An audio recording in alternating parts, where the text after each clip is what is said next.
Institute. तो चलिए कार्यक्रम को आगे बढ़ाते हुए मैं आज के हमारे chief guest doctor JC Purushwani sir का हार्दिक स्वागत करना चाहूंगी, जो कि फाउंडर है एंड प्रिंसिपल है of SST college of arts and commerce Ulhasnagar, chairman of Sindhu Bharati trust, special executive officer for government of Maharashtra district Thane, direct adviser for national human rights centre. हार्दिक स्वागत करना चाहूंगी सर। सर हमारे आरोग्य योग एंड नेचुरोपैथी इंस्टीट्यूट के साथ काफी समय से जुड़े हुए हैं और कई सारे योगिक एक्टिविटीज और यूथ डेवलपमेंट एक्टिविटीज में उनका भरपूर योगदान रहा है।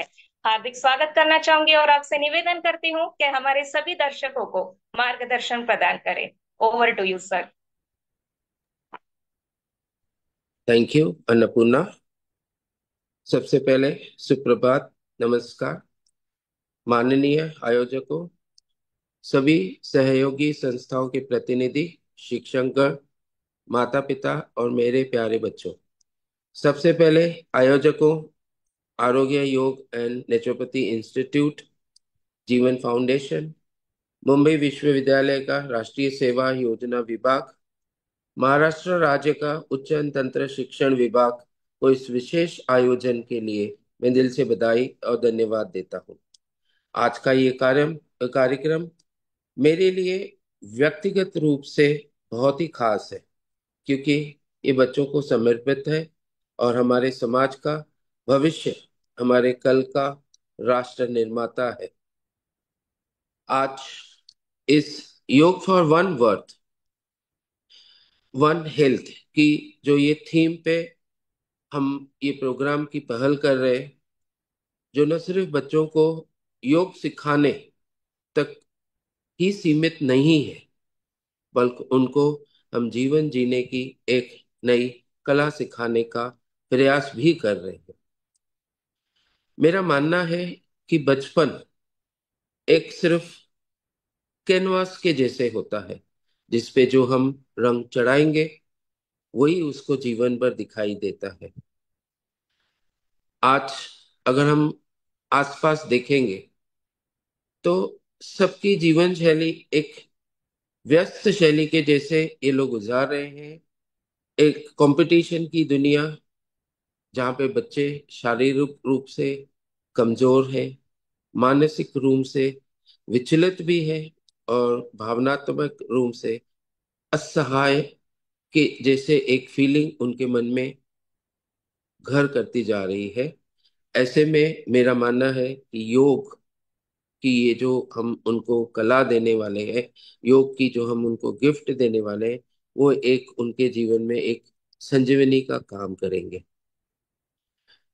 काफी लोग ये सोचते हैं कि अलग अलग आसन किए तो हम लोगों ने योग किया, लेकिन मेरा मानना है कि योग एक आसनों का समूह नहीं है, वह एक जीवन शैली है।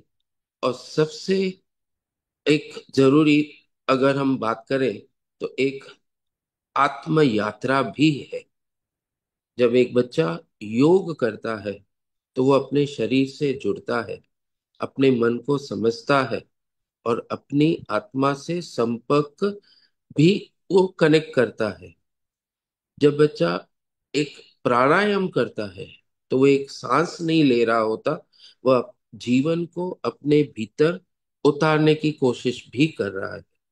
जब वो ध्यान कर रहा है, हमको ऐसे लग रहा है कि वो ध्यान कर रहा है, तो उसकी सिर्फ आंखें बंद नहीं करता, वो अपने भीतर से आवाज सुनने की कोशिश भी करता है।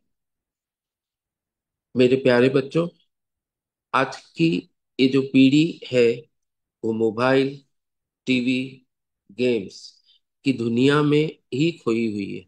अगर हम इन दुनिया से बाहर निकलेंगे, योग और ध्यान के क्षेत्र में अगर हम थोड़ा भी, अगर हम अपना ध्यान लगाएंगे, तो न सिर्फ हम अपने स्वास्थ्य की रक्षा करेंगे, लेकिन हमारा आत्मविश्वास, हमारी संवेदनशीलता भी हमारी डेवलप होगी।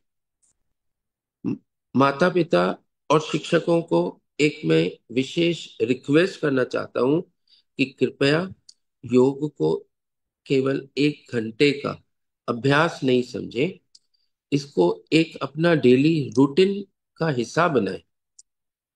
बच्चों को हर स्कूल में, हर कॉलेज में एक उनकी करिकुलम का एक अगर हम भाग बना देंगे, तो शायद मेरा मानना है ये एक ऐसा उपहार है, एक ऐसी गिफ्ट है जो हम उसको आने वाले जीवन के लिए दे सकते हैं। SST college of arts and commerce और जीवनदीप कॉलेज के इस आयोजन के माध्यम से ये सिर्फ हम एक कार्यक्रम का आयोजन नहीं कर रहे, हम एक नई क्रांति की शुरुआत कर रहे हैं। एक ऐसी क्रांति जहां शिक्षा के साथ स्वास्थ्य, संस्कार और संतुलन की भी शिक्षा दी जा रही है। और मेरे बच्चों से तो मैं खास अनुरोध करना चाहता हूं कि जब आप योग करें तो उससे सिर्फ एक अभ्यास नहीं समझे, उसे प्रेम से करें, उसे श्रद्धा से करें और निरंतरता के साथ करें। आप सब बच्चों के अंदर एक असीम सामर्थ्य, असीम ताकत है। योग उन सब का दरवाजा खोलता है। और अंत में मैं बस इतना ही कहना चाहूंगा कि आज का ये योग एक बीज की तरह है। अगर हम सब मिलकर इसे प्रेम, अनुशासन और ध्यान से सोचे सींचेंगे, तो ये एक बीज एक दिन एक विशाल वट का स्वरूप लेगा, जो न सिर्फ आपके अपने जीवन को छाया देगा, वह पूरे समाज को स्वास्थ्य और सुख का संदेश देगा। आइए हम सब मिलकर इस योग के पावन मार्ग पर चले, जहाँ शरीर स्वस्थ हो, मन शांत हो और आत्मा संतुष्ट हो। धन्यवाद। आप सभी को ढेर सारी शुभकामनाएं। जय Hind. Over to thank you. You. Yes sir, thank you so much. आपने इतने अच्छे तरीके से सभी बच्चों को मार्गदर्शन प्रदान किया। आपने बहुत अच्छी बात कही कि योगा सिर्फ फिजिकल एक्टिविटी नहीं, लेकिन जीवन जीने की एक कला है। और जिस तरह से आजकल के बच्चे मोबाइल और टीवी में बहुत ज्यादा अपना टाइम कंज्यूम कर रहे हैं, तो योगा करने से किस तरह से उनका फोकस बढ़ सकता है, किस तरह से उनका कॉन्फिडेंस डेवलप हो सकता है, ये सब आपने बताया। तो बहुत बहुत धन्यवाद।